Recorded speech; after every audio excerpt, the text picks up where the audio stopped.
But that's the way it is. And I'm sure many of you have had that experience.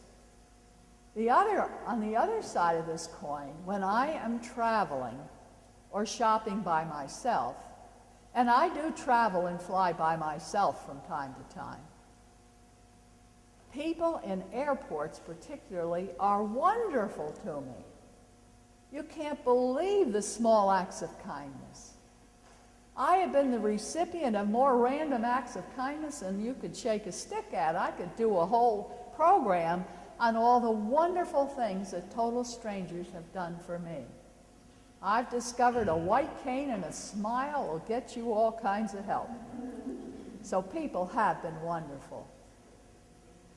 Now, a word about family. I have 5 sons, no daughters.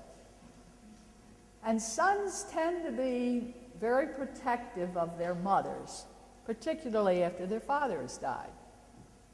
And mine are no exception. When I gave them the news, when I came home from the doctor's office, called the first son, "Oh, Mother," he said, "that's terrible." "Well," he said, "do you want me to come down tonight?" I said, "Heavens no, I'm fine." He lives 2 hours away. And no, I said, "I'm fine." "Well," he said, "maybe we better get somebody to come in and live with you, or maybe you ought to go to an assisted living apartment." Or I said, "Heaven's sakes, I'm going to be fine. I don't need anything like that. I'm just fine." "Are you sure?" He said, "Absolutely." I said, "I'm going to be just fine." Well, you know, I really didn't believe it myself at the time, but I decided I'm going to put on a good act for my kids. Well, I think it was a day or 2 after this son came, and he said, "Well, Mother," he said, "the least you can do is get a cleaning lady." I said, "Well, that's fine." He said, "Because, you know, there's dust all over that table." And I burst out laughing. He said, "Well, what's so funny? Did you remember what a slob you were when you were a teenager? That kid had stinky sneakers, smelly socks, sports paraphernalia, clothes, junk all over his room. It looked like it had been stirred with a spoon. And here he is telling me I've got a little dust on a table." You know, today he is a very well-organized, successful businessman. So, you know, kids do turn out when you have patience, I guess. But the thing that really clinched it for my kids, I think, was this.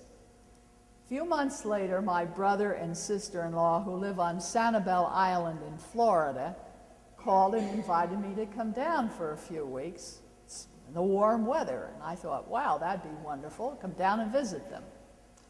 So I made arrangements to fly down, and I called up one of my kids, and he said, "Oh, Mother," he said, "that's wonderful. Who's going with you?" I said, "Well, nobody's going with me. Why should anybody go with me?" He said, "Oh, Mother," he said, "do you think that's safe? With your lack of vision and at your age?" Well, that "at your age" remark really got my dander up. This was 10 years ago or more. And I said, "Well, of course, I'll be fine." Well, it turned out that all 5 of them felt that with my lack of vision at my age, I shouldn't be flying around all by myself. So I thought, well, I guess it's time to set my children straight. So I told each and every one, "I thank you so much for your love and concern. Nobody could have better children than I do. But I am your mother, and as long as I have a good head on my shoulders, with a brain that functions reasonably well, and feet and legs that'll take me where I want to go, I remain captain of my own ship, and I will continue to make my own decisions. And I'll let you know after I get there." Well, you know, they threw up their hands, I'm sure, but I relieved them of a burden. They knew now that they didn't have to be any more concerned about me than if I was fully sighted.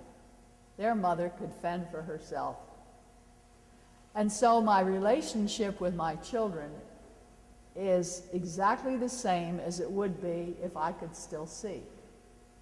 But there's one exception. When they do come to visit for a weekend or so, I have told them all over and over again, please put everything back where you found it. Things, like the TV remote and the can opener. And some of them are faster learners than others. Well, to sum it all up, I feel, how's the lemonade? The lemonade is not absolutely delicious, but it's still pretty darn good. My life is full of wonderful, fun, interesting, worthwhile things to do, and wonderful people. Adversity comes to everyone in life, and we who are older have an opportunity, an obligation to show those that come after us how to cope with adversity. Not by what we say, but by what we do, how we live our lives. And remember to smile. It'll lift your spirit. It doesn't hurt a bit, and it won't cost you a penny. So smile and get on out there and make some lemonade. Thank you.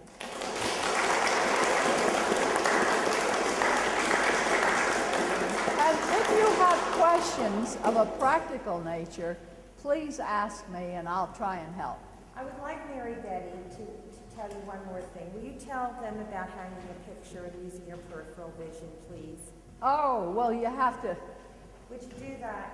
Well, you have to measure where the picture's going to go using your cubit. Your cubit they mention this in the Bible, it's this distance between your index finger and your elbow. So you run your arm along the wall, and you figure where the center of it's going to be. Then you get a piece of tape, and you put it on your finger.